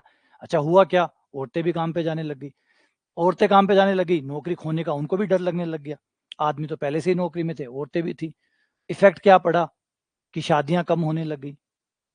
बच्चे कम होने लग गए। अब आज नतीजा ये है कि कई देश जिनमें से एक जापान है, एक इटली है और एक कई देश उनमें से ऐसे हैं, जो लोग इस फैसले पे पछता रहे हैं कि उन्होंने ये क्या कर डाला, ये क्या कर डाला। आज वो लोग आने वाले कुछ सालों के अंदर वो लुप्त होने के कगार पे हो जाएँगे, क्योंकि वहाँ बच्चे नहीं हो रहे। नए लोग शादी करना नहीं चाहते। शादी करते हैं तो बच्चे करना नहीं चाहते और करते हैं तो एक बच्चा करते हैं। यानी आने वाले समय में वहाँ पे इतने बूढ़े हो जाएँगे कि उनको सँभालने वाले लोग नहीं बचेंगे। आज वो देश इस कगार पे पहुँच गए। कारण एक बहुत खुला निर्णय लिया था कि भई सब कमाएँ। तो ये इम्पोर्टेंट तो आपको नहीं समझ में आता आज। आज वो कई देश ऐसे हैं जो एक्सटिंक्शन पे पहुँच गए हैं। मतलब लुप्त होने के कगार पे। जैसे हम कहते हैं ना कि प्रजातियाँ लुप्त हो रही है। वैसे कई देश हैं जो आने वाले फ्यूचर में लुप्त हो जाएँगे। क्योंकि वहाँ पे जो बर्थ रेट है वो बहुत लो है, बहुत लो है। इटली में तो शायद एक खबर भी आई थी जो आप लोगों ने पढ़ी होगी। 3 महीने में 1 बच्चा हुआ है पूरे देश में। 3 महीने में सिर्फ़ 1 बच्चा हुआ है। सोचो, सरकारें मकान देने को तैयार है, मकान दे रही है, 2-2 साल की छुट्टियाँ दे रही है। अगर कोई बच्चा करता है तो 2-2 साल की छुट्टियाँ दे रही है। ये क्या हुआ वो शॉर्ट टर्म निर्णय लिए जिसका दुष्प्रभाव इतना खतरनाक हुआ और वो अब हालात बद से बदतर हो गए और शायद वो कंट्रोल कर भी नहीं पाएँगे अब। अब ये चीज़ हाथ से बाहर जा चुकी है कि वो इन चीज़ों को कंट्रोल कर पाएँ। तो ये होता है कि कई बार आपको लगते हैं शुरुआत के निर्णय बहुत इफ़ेक्टिव है, अच्छे हैं, देश आगे बढ़ रहा है, लेकिन उसके लॉन्ग टर्म फ़ायदे नुकसान वो समझ में आते हैं तब जब वो बदल जाती है। इंडिया में भी उल्टा नहीं हो रहा, आप लोग अभी भी गलत। इंडिया में भी उल्टा नहीं हो रहा, इंडिया में भी ये चीज़ बुरी हो रही है। इंडिया भी आने वाले समय में इंडिया की जनरेशन जो पॉपुलेशन ग्रोथ है वो स्टेबल हो चुकी है। आपको लग रहा होगा हम एक 40 पे पहुँच गए, एक 45 पे पहुँच गए, बिल्कुल हम एक 40 से 45 हमारी ग्रोथ अच्छी थी। लेकिन धीरे-धीरे जैसे-जैसे हम बाज़ार बनते गए, वैसे-वैसे आज आप देखिए अपने देखिए ना परिवार में देखिए, कितनों के 10-10 बच्चे हैं, कितनों के 7-7 बच्चे हैं। आपसे ऊपर वाली पीढ़ी में जाइए, अपने दादा-दादी में 5 बच्चे, 6 बच्चे, 7 बच्चे नॉर्मल थे। आज कितनों के 7-7 बच्चे हैं, कितनों के 5 बच्चे हैं, 2 बच्चे और जो आज दोनों जॉब कर रहे हैं पति-पत्नी, वो 1 बच्चे के अलावा दूसरा बच्चा नहीं करना चाहते। और ये हो गया है और एक हिसाब कहता है, गणितीय कैलकुलेशन कहता है, अगर बर्थ रेट पर व्यक्ति, पर जोड़ा अगर 2 से ऊपर नहीं होती है, तो वो आबादी आने वाले कुछ सालों में टूट जाएगी, खत्म हो जाएगी। उसमें बूढ़े जवानों को पार कर जाएँगे। अगर 2 से ज़्यादा नहीं है तो। अगर बर्थ रेट 2 प्लस नहीं है, तो वह आबादी, वह देश आने वाले कुछ सालों में उसमें बूढ़ों की जनसंख्या बहुत ऊपर चली जाएगी जवान के मुकाबले और याद रखिए जब जवान नहीं होंगे, तो देश कैसे चलेगा? ये बड़ा इंपॉर्टेंट है। तो ऐसे छोटे छोटे निर्णय होते हैं जो लॉन्ग टर्म में बहुत नुकसान पहुंचाते हैं। तो अब आ जाओ, जीरो मैट्रिक्स की ट्रेस जीरो होती है, जीरो मैट्रिक्स की ट्रेस जीरो होती है, क्योंकि जीरो मैट्रिक्स में सब जीरो होते हैं तो ट्रेस भी जीरो होगी। अब ए बी, हाँ आप ऐसा नहीं कर सकते कि आपने ए और बी की गुणा की और ट्रेस निकाल लिया और फिर अलग अलग ट्रेस निकाल के गुणा कर लिया, ये बराबर नहीं होता, ये बराबर नहीं होता। Important result.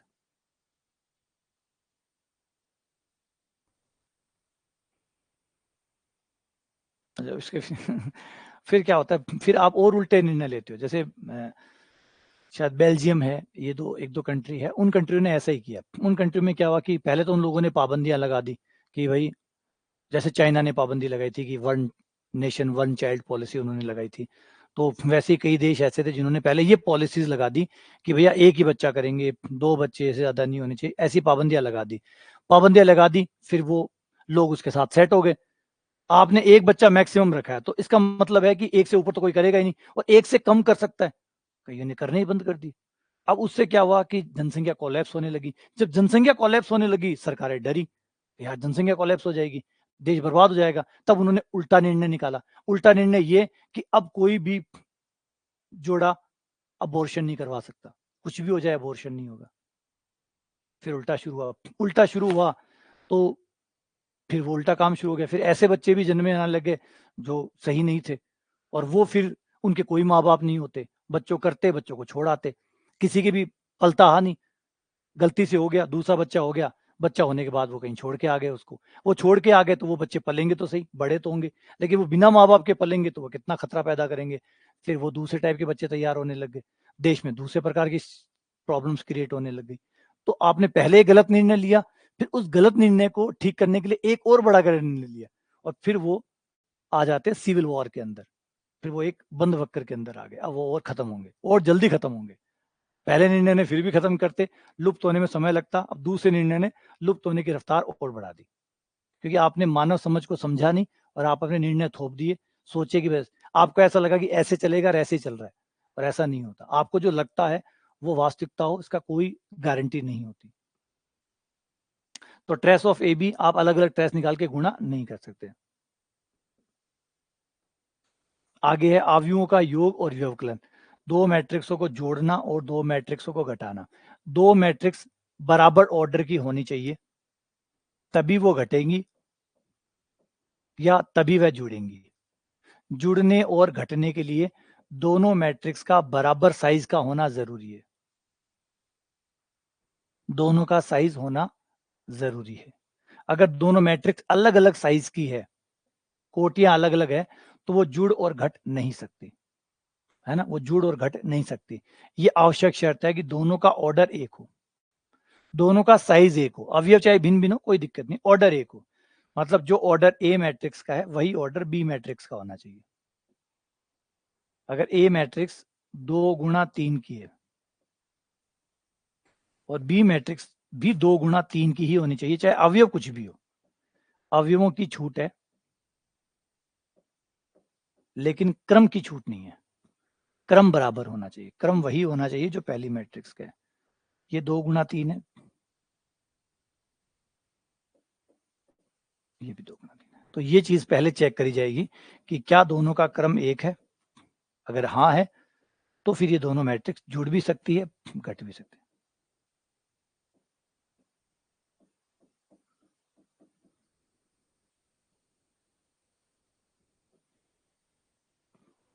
अब आप इनमें से सिंगल से संगत, घटाने या जोड़ने टाइम पे संगत से संगत मतलब पहले से पहला, दूसरे से दूसरा, तीसरे से तीसरा, अगर जोड़ रहे हो तो जुड़ेंगे और घटा रहे हो तो घटेंगे। संगत से संगत, उसी नंबर का अवयव उसी नंबर के अवयव से जुड़ेगा और घटेगा। अच्छी बात यह है कि दो मैट्रिक्सों को जोड़ने के बाद वो जो नई मैट्रिक्स बनेगी उसका ऑर्डर भी वही होगा। जो ऑर्डर आपका ए का है, ए की जो कोटि है वही बी की कोटि है, और वही कोटि ए प्लस बी की होगी या ए माइनस बी की होगी। यानी जुड़कर और घटकर जो मैट्रिक्स आएगी उसकी कोटि भी ए और बी के बराबर की होगी, यानी कोटियां चेंज नहीं होती। मैट्रिक्स में जैसे 2 गुणा 3 की मैट्रिक्स 2 गुणा 3 की मैट्रिक्स से जुड़ी है, तो जो बन के आएगी वो भी 2 गुणा 3 की होगी, उसका साइज भी वही होगा जो इन दो का था। यानी जुड़ने और घटने से साइज चेंज नहीं होता, नंबर चेंज होते हैं, अंदर की जो वैल्यू है वो चेंज होती है, लेकिन साइज वही बना रहता है। तो जो ए का साइज था वही बी का साइज है, क्योंकि जुड़ना और घटने के लिए साइज बराबर होना चाहिए। लेकिन जो जुड़ के या घट के जो मैट्रिक्स बनेगी उसका साइज भी वही रहेगा। यानी साइज पूरे दौरान जुड़ने से पहले भी वही साइज था और जुड़ने के घटने के बाद भी वही साइज बना रहता है, तो साइज चेंज नहीं होता। अब जोड़ के कुछ परगुण या कुछ गुण धर्म, कुछ खास बातें। एक तो a प्लस बी करो चाहे b प्लस ए करो, ये क्रम विनिमयता के नियम की पालना करती है। मैट्रिक्स से क्रम विनिमयता के नियम की पालना करती है, a प्लस बी बराबर b प्लस ए होता है। इसी प्रकार a प्लस बी ये साचर्यता के नियम की पालना भी करती है। आप a प्लस बी पहले कर लो फिर c जोड़ दो, या पहले b प्लस सी करके फिर a जोड़ दो, ये बराबर होगा। यानी क्रम विनिमयता यानी कम्यूटिविटी, एसोसिएटिविटी, इन दोनों ही नियमों की जोड़ पालना करता है। एक जीरो मैट्रिक्स होती है जिसको जोड़ने पर कोई फर्क नहीं पड़ता, यानी मैट्रिक्सों की जीरो मैट्रिक्स जो होती है वो तत्समक अवयव होता है। जीरो मैट्रिक्स तत्समक अवयव होता है, इसको जोड़ने पर कोई फर्क नहीं पड़ता, यानी जीरो मैट्रिक्स सब जीरो होता है, जोड़ोगे तो कोई फर्क नहीं पड़ेगा।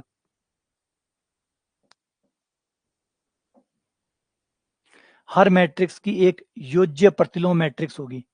ए को माइनस ए से गुणा माइनस ए कर दो और उसको दोनों को जोड़ोगे तो जीरो मैट्रिक्स आ जाएगी। यानी हर मैट्रिक्स की एक व्युत्क्रम मैट्रिक्स जरूर होती है, योज्य प्रतिलोम, जिसे हम योज्य प्रतिलोम कहते हैं। अगर कोई मैट्रिक्स ए है 2 3 माइनस 3 4, तो इसकी योज्य प्रतिलोम मैट्रिक्स जिसको माइनस ए कहते हैं, इनमें हर अवयव का चिन्ह बदल दो। जैसे 2 है तो -2, 3 है तो -3, -3 है तो +3, +4 है तो -4। अब इन दोनों मैट्रिक्स को अगर हम जोड़ते हैं तो जीरो मैट्रिक्स आ जाएगी। यानी हर मैट्रिक्स की एक व्युत्क्रम मैट्रिक्स भी होती है, हर मैट्रिक्स की एक व्युत्क्रम मैट्रिक्स भी होती है जिसको जोड़ने पर जीरो आता है। निरसन का नियम, जोड़ के लिए कैंसिलेशन का नियम लगता है। अगर a plus B A plus C के बराबर है तो आप a से a कट करके b बराबर c लिख सकते हैं।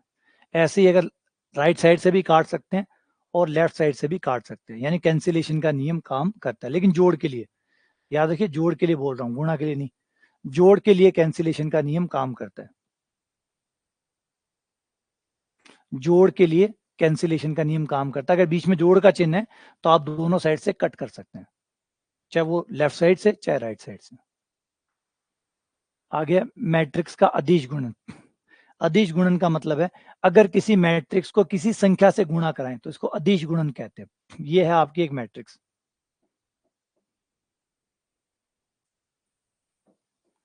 मान लो ए मैट्रिक्स है, उसको एक संख्या से गुणा कराएं जिसको अदिश बोलेंगे।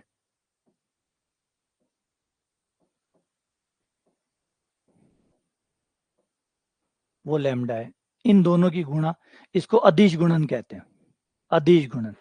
तो लैम्डा जब ए से गुणा होगा तो लैम्डा क्या होगा, ए के हर अवयव से गुणा हो जाएगा। ए के जितने भी अवयव हैं उन सारे अवयव से ए जाके गुणा हो जाएगा, लैम्डा उन सब से गुणा हो जाएगा।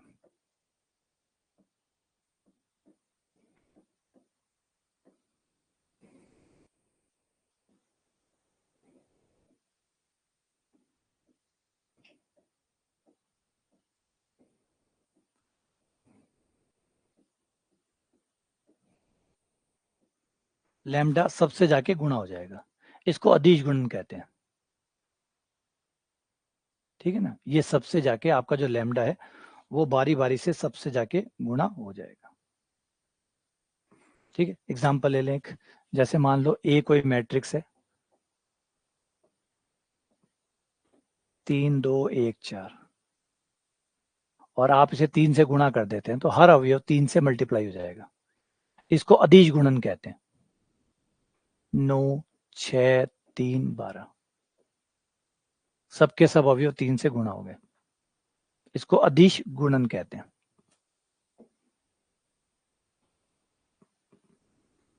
हो गया।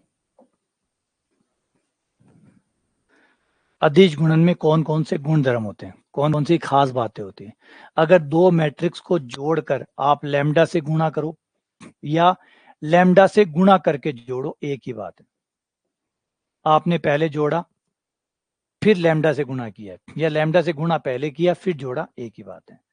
दूसरा, दो अदिश संख्याओं को, एक लैम्डा और एक म्यू को जोड़ा फिर ए से गुणा किया, या फिर एक बार लैम्डा से गुणा किया एक बार म्यू से गुणा किया फिर जोड़ा, एक ही बात है। मतलब आप चाहे अदिशों को पहले जोड़कर फिर गुणा करवा लें और चाहे पहले गुणा करवा के फिर जुड़वा लें, कोई फर्क नहीं पड़ेगा। यही है, ए को आपने पहले म्यू से गुणा करवाया फिर लैम्डा से गुणा करवाया, या एक साथ ही आपने लैम्डा और म्यू की गुणा करके फिर ए से गुणा करा लिया, एक ही बात है। मतलब ये कहना चाहता है कि आपने ए को 2 से गुणा करवाया और फिर 3 से गुणा कराया। एक बार आपने सीधा 3 गुणा 2 निकाल लिया और फिर ए से गुणा करा दिया, कोई बात नहीं। टुकड़ों में गुणा कराओ चाहे एक साथ गुणा करो, एक ही बात है। ये बताना चाहता है।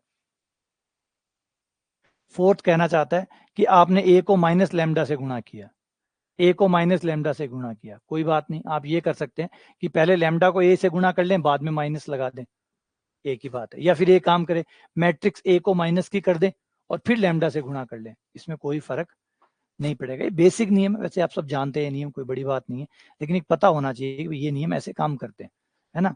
ये क्या कहना चाहता है, ये कहना चाहता है अगर आपको -2 से गुणा किया है ए को, कोई बात नहीं, आप ऐसे भी कर सकते हैं। आप ऐसे भी कर सकते हैं कि 2 को ए से गुणा कर दिया और फिर माइनस कर दिया। आप ऐसे भी कर सकते हैं कि 2 बाद में कर दिया, ए को पहले माइनस कर दिया फिर 2 से गुणा कर दिया। ये तीनों ही बात एक है। आप इन तीनों में से कोई भी करें, ये तीनों एक ही बात है।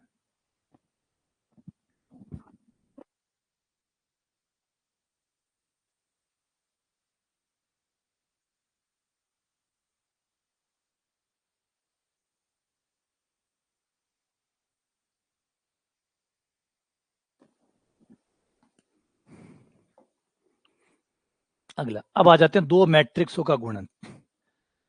देखिए, अदिश गुणन का मतलब है एक मैट्रिक्स और एक संख्या, एक मैट्रिक्स और एक संख्या। और मैट्रिक्स का गुणन का मतलब है मैट्रिक्स गुणा matrix, matrix into matrix, matrix into matrix. यानी आगे भी मैट्रिक्स होगी और पीछे भी मैट्रिक्स होगी, मैट्रिक्स इनटू मैट्रिक्स। दो मैट्रिक्स से गुणा करने के लिए आवश्यक शर्त,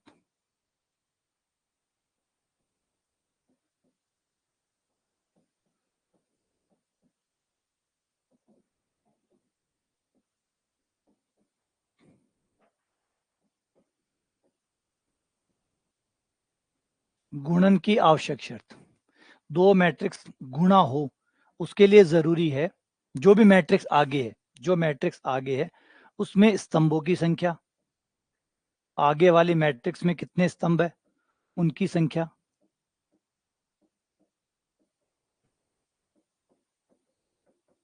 और जो पीछे मैट्रिक्स है, ए और बी की बात नहीं है, जो भी मैट्रिक्स आगे हो चाहे वो बी क्यों ना हो, आगे वाली मैट्रिक्स के स्तंभ देखने हैं और पीछे वाली मैट्रिक्स की पंक्तियां देखनी है, ये बराबर होने चाहिए। अगर ये दोनों बराबर है तो ही गुणा होगी, वरना गुणा नहीं होगी, वरना दोनों मैट्रिक्स की गुणा नहीं होगी।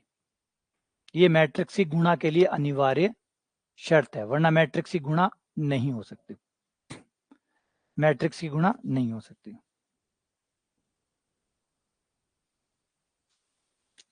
एक मिनट,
ठीक है, तो आप जो भी मैट्रिक्स ए है, जो भी आगे है, ये कोई एक की बात नहीं है, जो भी आगे है उसका ध्यान रखना है। जो भी ए मैट्रिक्स है जो आगे है, मान लो उसका साइज m गुणा n का है, और जो बी मैट्रिक्स है मान लो उसका साइज p गुणा q का है, तो ये दोनों नंबर बीच वाले बराबर होने चाहिए। क्योंकि बीच वाले नंबर कौन है, इसके लिए तो स्तंभ हो गए, क्योंकि इसका सेकंड नंबर है, सेकंड नंबर है मतलब स्तंभ है, इसका फर्स्ट नंबर है मतलब पंक्ति है, तो ये दोनों नंबर बराबर होने चाहिए, तभी गुणा होगी। और गुणा होगी तो एक मैट्रिक्स बनेगी जिसका नाम होगा ए बी, क्योंकि ए और बी के गुणा से बनी है तो इसका नाम होगा ए बी। और इसका साइज, ये जो दो नंबर बचे हैं, ये इसका साइज होगा m गुणा q, ये इसका साइज होगा। तो ये कंफर्म करेगा कि गुणा होगी या नहीं होगी।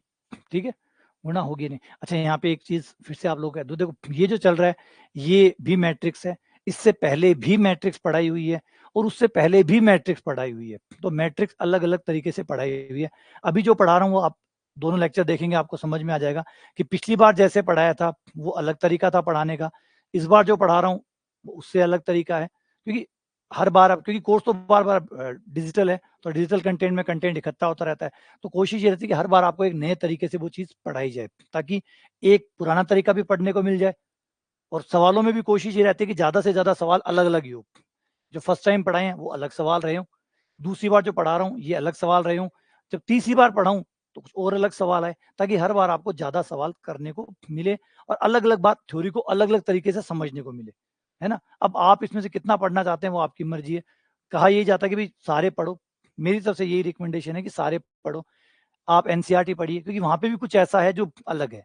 एनसीईआरटी में एनसीईआरटी के हिसाब से है, बेस है, छोटी छोटी बातें हैं, बारीक बारीक चीज़ें हैं जो हम यहाँ पे मिस कर देंगे, पक्की बात है, क्योंकि यहाँ पे थोड़ा ऊपर चलेंगे हम तो वो बारीक चीज़ें मिस हो जाएगी। और फाउंडेशन वाले लेक्चर में आपको वो बारीकियाँ मिलेगी छोटी छोटी, जो यहाँ पे नहीं दिखाई देंगी। यहाँ क्योंकि आप कंपटीशन लेवल पे पढ़ रहे हो, अब कंपटीशन लेवल पढ़ रहे हो तो आप बड़ा बड़ा पढ़ रहे हो, मोटा मोटा मोटा पढ़ रहे हो, वहाँ बारीक बारीक है। तो वहाँ जो फाउंडेशन वाले लेक्चर है उनमें आपको वो पतला पतला बारीक बारीक मिल जाएगा, छोटी छोटी चीज़ें। वहाँ पे आपको, अब जैसे ये मैंने पढ़ाया मैट्रिक्स गुणन, वहाँ पे बहुत सारे एग्जाम्पल भी मिल जाएंगे कि देखो ये गुणा हो सकती है, ये गुणा नहीं हो सकती है, ये गुणा हो गई, इस तरीके के छोटे छोटे एग्जाम्पल, है ना। फर्क है, याद रखिए, ऐसे मत सोचेगा कि वो अलग उसमें, क्योंकि वहाँ अलग तरीके से पढ़ाया हुआ है, वहाँ अलग तरीके से पढ़ाया हुआ है, वहाँ बहुत बारीक पीस के पढ़ाया हुआ है, छोटी छोटी बातें। जैसे अभी यहाँ पे पढ़ा के मैं निकल जाऊंगा, यहाँ तो क्या होगा, मैं कंपटीशन लेवल पे हूँ तो यहाँ मैं इतना सा बता के निकल जाऊंगा, वहां पे मैं एग्जाम्पल भी बताऊंगा कि देखो ये ए मैट्रिक्स है, ये बी मैट्रिक्स ले ली, ठीक है, बताओ इनकी गुणा होगी या नहीं होगी। ये एक मैट्रिक्स और है, बताओ इनकी गुणा होगी या नहीं होगी।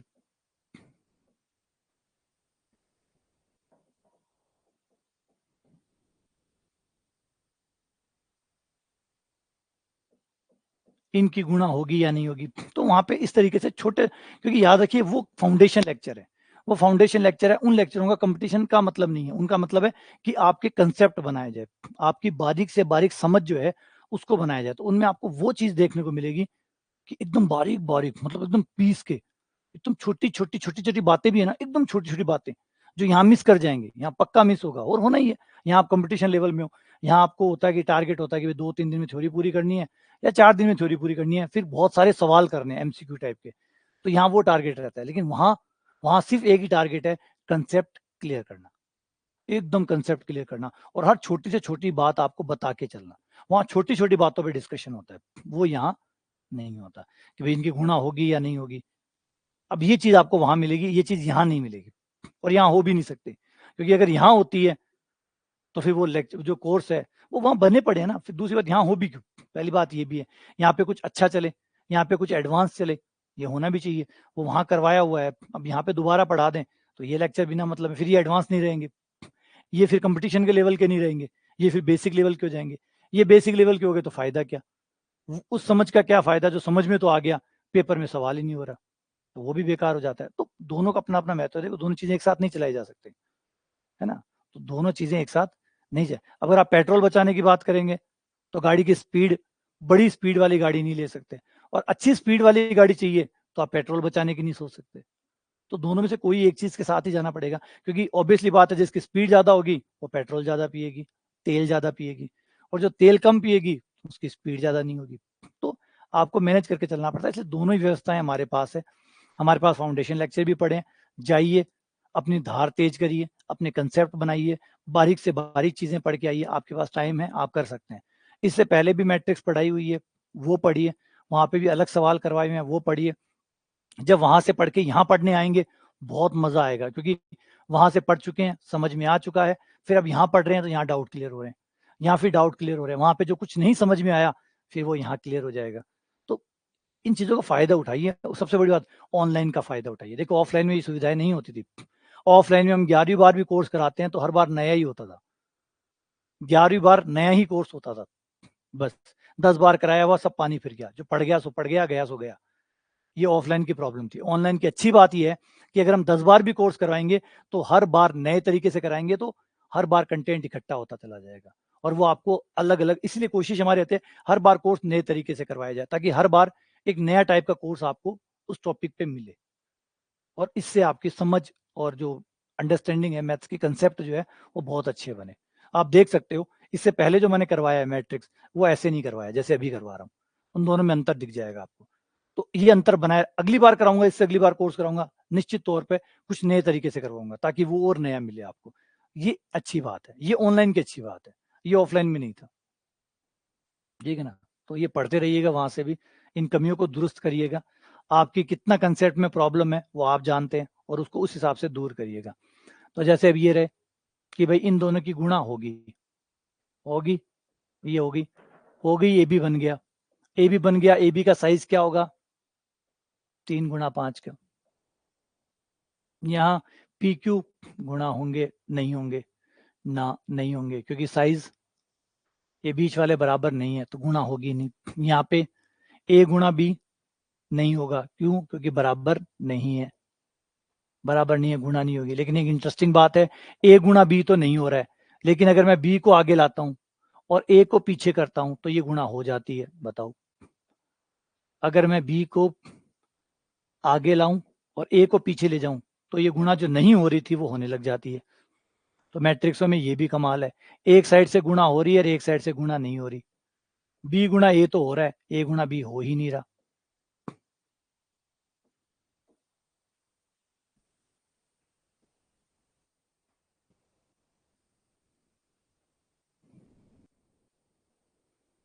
वही तो देखो, हर चीज है ना, चीजें अच्छे की तरफ ही जा रही है, चीजें अच्छे की तरफ ही जा रही है, दुनिया हमेशा अच्छे की तरफ ही बढ़ती है। लोग शिकायतें करते रहते हैं कि पुराने जमाने में ये था, पुराने जमाने में ये था। एक्चुअली जो चीजें बढ़ रही है वो बेहतर होती जा रही है, हर चीज पहले से ज्यादा बेहतर है। शिकायत करने वाले करते रहेंगे, शिकायत करने वाले चीजें यूज करते रहेंगे, शिकायतें करते रहेंगे, ठीक है ना। तो चीजें बेहतर ही होती जा रही है। अब ऑनलाइन है, अब आप ऑफलाइन ऑफलाइन ऑफलाइन करें, इसीलिए मैं ऑफलाइन पे नहीं जा रहा, मैं ऑफलाइन पे नहीं जा रहा। ऑब्वियसली बात, आप में से बहुत से लोग कहते हैं ऑफलाइन आ जाओ, ऑफलाइन, ऑफलाइन में वो चीजें दिखती नहीं है। सबसे ज्यादा एक जो बुरी चीज है वो है टाइम वेस्ट।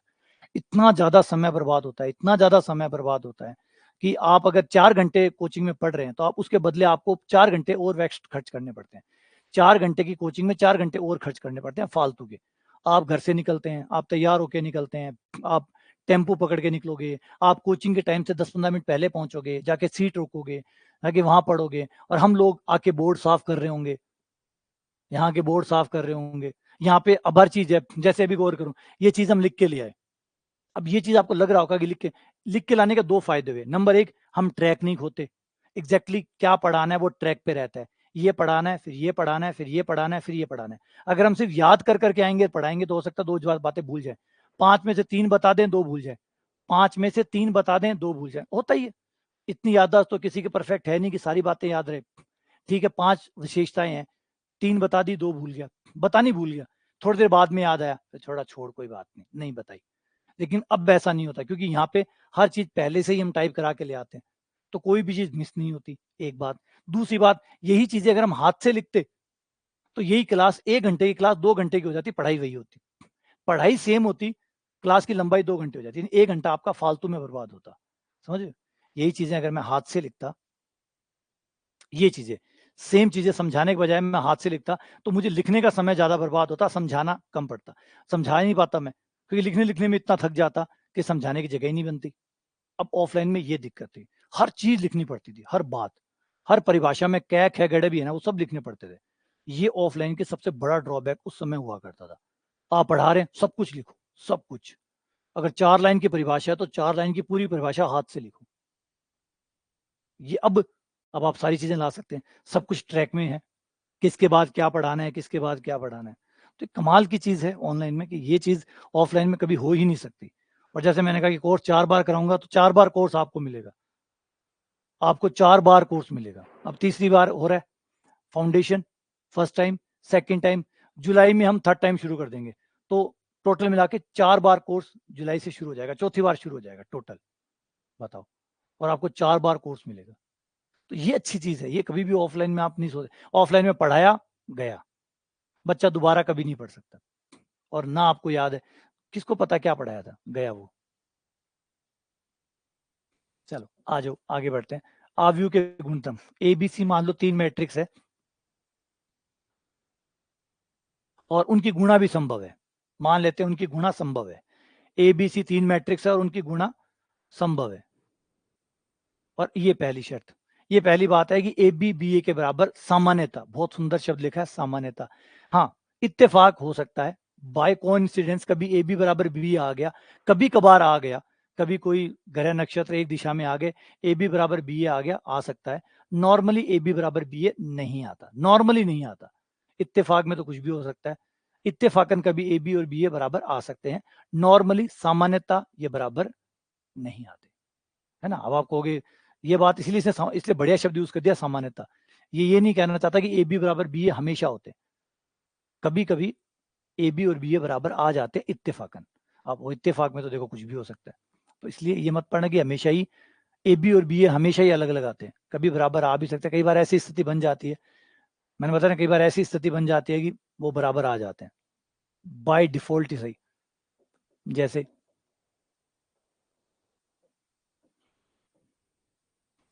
ये ए ले लो,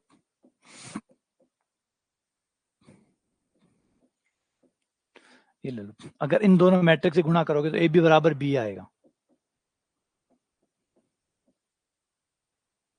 अब आ गया बराबर, तो इसका मतलब ये नहीं है कि ए बी बराबर बी आ गया तो हमेशा ए बी बराबर बी आता, नहीं, ज्यादातर ए बी और बी ए बराबर नहीं आते, ये कहना चाहते हैं। हाँ, साचर्यता होती है इनमें, क्रम विनिमयता नहीं होती, गुणा में क्रम विनिमयता नहीं होती, साचर्यता होती है। आप ए बी को सी से गुणा करें, बी सी को ए से गुणा करें और सॉल्व करें तो बराबर आएगा। इकाई मैट्रिक्स से गुणा करेंगे कोई फर्क नहीं पड़ेगा, इकाई मैट्रिक्स से गुणा करने पर कोई फर्क नहीं पड़ेगा।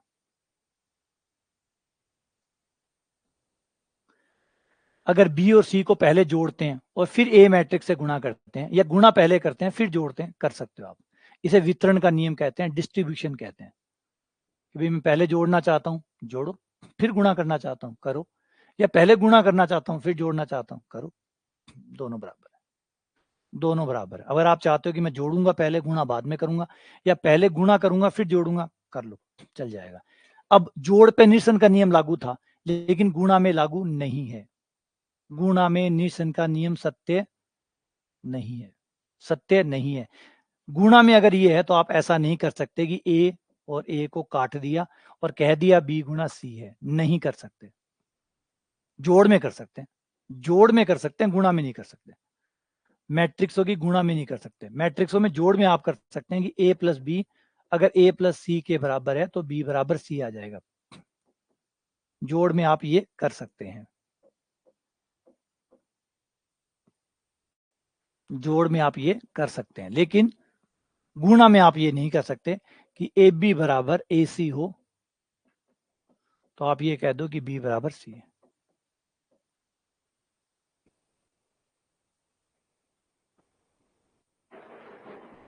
ठीक है, एक और प्यारा रिजल्ट ये कि अगर दो मैट्रिक्स की गुणा 0 आ जाती है तो इसका मतलब ये नहीं है कि या तो ए मैट्रिक्स 0 है या बी मैट्रिक्स 0 है। इसका मतलब ये नहीं है कि या तो ए 0 है या बी 0 है। हो सकता है ए और बी दोनों ही 0 ना हो फिर भी 0 आ गया हो।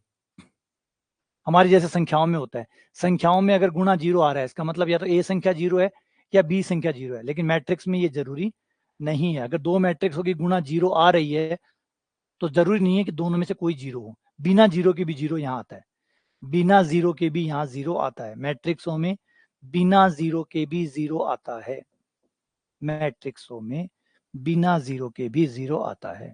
अब ये मैट्रिक्स 0 नहीं है, शून्य मैट्रिक्स है नहीं, क्योंकि शून्य मैट्रिक्स होती तो सब शून्य होते, सब शून्य नहीं है।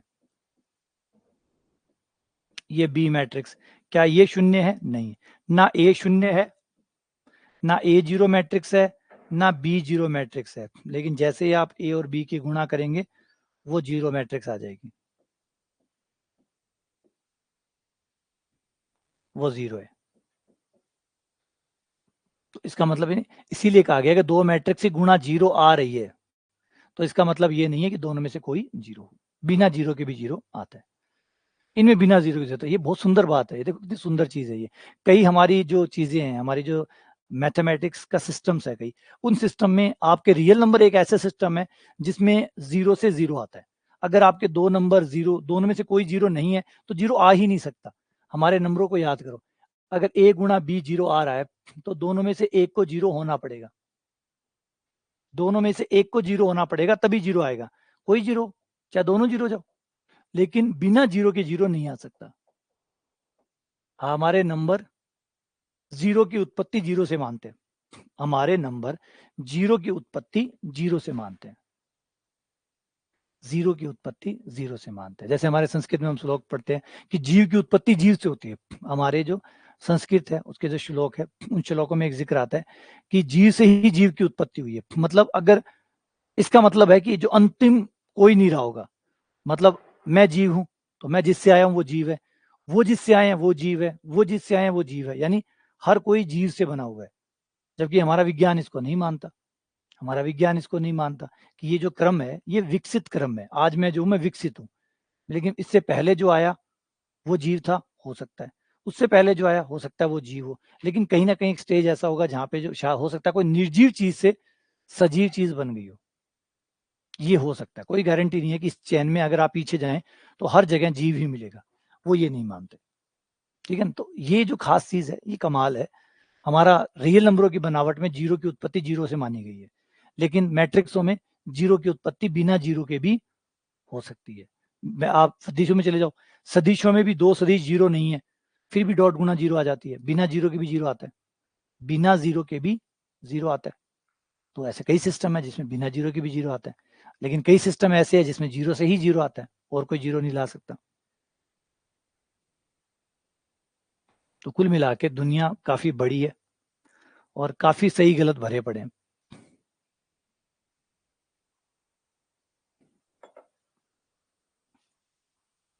सही गलत की भीड़ है।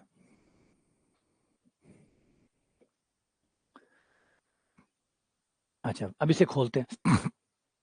a प्लस बी का स्क्वायर, तो a प्लस बी का square A square plus B square plus 2ab भी नहीं होगा, क्योंकि यहाँ पे क्रम विनिमेयता नहीं होती। और क्रम विनिमेयता न होने की वजह से जब आप a प्लस बी को का स्क्वायर करोगे, स्क्वायर करने का मतलब है आप a प्लस बी को a प्लस बी से गुणा करोगे, आप a प्लस बी को a प्लस बी से गुणा करोगे। और ये करने पर आप बंटनता का नियम लगाओगे, पहला पहले से गुणा, तो ये आ गया आपका ए बी, ए इंटू ए यानी ए स्क्वायर, प्लस फिर होगा ए इंटू बी जो हो गया आपका ए बी, फिर हो जाएगा बी इंटू ए जो हो गया बी ए, ये हो गया B into B, B B, ये हो गया A square, B into B को आप बी स्क्वायर कह सकते हैं, इसको आगे लिख सकते हैं क्योंकि जोड़ में क्रम विनिमेयता होती है और क्रम विनिमेयता होने की वजह से आप आगे पीछे लिख सकते हैं, लेकिन ए बी को बी ए नहीं लिख सकते, इसलिए आपका स्क्वायर ऐसे ही खुलेगा A square plus B square plus A B plus B A, क्योंकि इसमें क्रम विनिमेयता नहीं है। अगर क्रम विनिमेयता होती तो ए बी और बी ए एक ही होते, ए बी और बी ए एक ही होते तो दो ए बी बन जाते, लेकिन नहीं है, इस वजह से ए बी अलग बात है, बी ए अलग बात है, तो ये यूं ही बना रहेगा। समझे बात, ध्यान रखने वाली बात है ये। तो जो आप स्क्वायर वाला नियम यूज करते हैं कि हम जो यूज करते हैं नॉर्मली, जो हमारे नंबरों में यूज करते हैं, ए प्लस बी का स्क्वायर बराबर A square plus B square plus 2ab, वो इसलिए यूज कर पाते हैं क्योंकि हमारे नंबरों में क्रम विनिमेयता होती है, हमारे नंबरों में ए बी बराबर बी ए होता है, इसलिए वो ए बी और बी ए मिलकर 2ab बन जाता है। वरना उसमें भी यही दिक्कत हो। ऐसे आप a माइनस बी का स्क्वायर खोलेंगे, यही चीज आपको मिलेगी।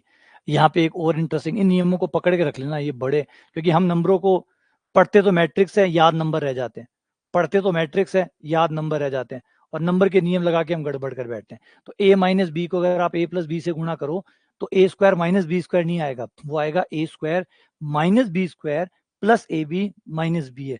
अब वहां पे क्या होता है, वहां पे ये कट जाता है, ये कट जाता है, क्योंकि ए बी और बी बराबर होते हैं, बराबर होते हैं तो ये कट जाते हैं, सिर्फ इतना ही दिखता है आपको। यहाँ कट नहीं सकते क्योंकि ए बी और बी अलग अलग है, तो कटेंगे नहीं, तो कटेंगे नहीं तो दिखेंगे। ऐसे ही ए प्लस बी इंटू ए माइनस बी करें तो ये आएगा। देखो दोनों में अंतर है, दोनों में अंतर है। ए माइनस बी को ए प्लस बी से गुणा करेंगे तो अलग चीज आ रही है, ए प्लस बी को ए माइनस बी से गुणा कर रहे तो देखो अंतर है। ये प्लस में आया था पिछली बार, ये भैया प्लस में था, ये देखो ये प्लस में था, ये अब की बार माइनस में, ये माइनस में था, ये प्लस में। ठीक है ना, तो ये नियम बना सकते हो, बनाने में कोई दिक्कत नहीं, ब्रैकेट खोलो अभी बन जाएंगे, अभी बन जाएंगे हाथों हाथ। बस मेन तो ये याद रखना है कि आपके जो नंबरों वाले नियम है वो यहाँ पे काम नहीं करेंगे, कारण कि मैट्रिक्स से आपके नंबर वाले नियमों की जो क्रम विनिमयता का नियम है उसकी पालना नहीं करती, इस वजह से यहाँ पे आपको थोड़ा सा भिन्नता नजर आएगी, क्योंकि वो उस नियम को नहीं मान रहे, इस वजह से एक हल्की सी परेशानी देखने को मिलेगी। ए स्क्वायर ये आ गया minus A B plus B A minus B square. अब ये न कटने की वजह से दिक्कत आ गई, ये न कटने की वजह से दिक्कत आ गई, और ये कट जाते तो अब ये स्क्वायर माइनस बी स्क्वायर आ जाता, अब ये कट जाते तो ए स्क्वायर माइनस बी स्क्वायर आ जाता, लेकिन नहीं कटे इसलिए ये दिक्कत खड़ी कर रहे हैं। तो इसलिए थोड़ा सा ध्यान रखिएगा कि दोनों में अंतर है, नंबर अलग है, मैट्रिक्स से अलग है। हाँ, काफी हद तक कई बार गुण मैच कर जाते हैं, काफी हद तक कई गुण मैच कर जाते हैं, लेकिन फिर भी मैट्रिक्स से मैट्रिक्स है, नंबर नंबर है, कुछ डिफरेंस तो होगा ही होगा, ऑब्वियसली बात है, कुछ तो अंतर है ही।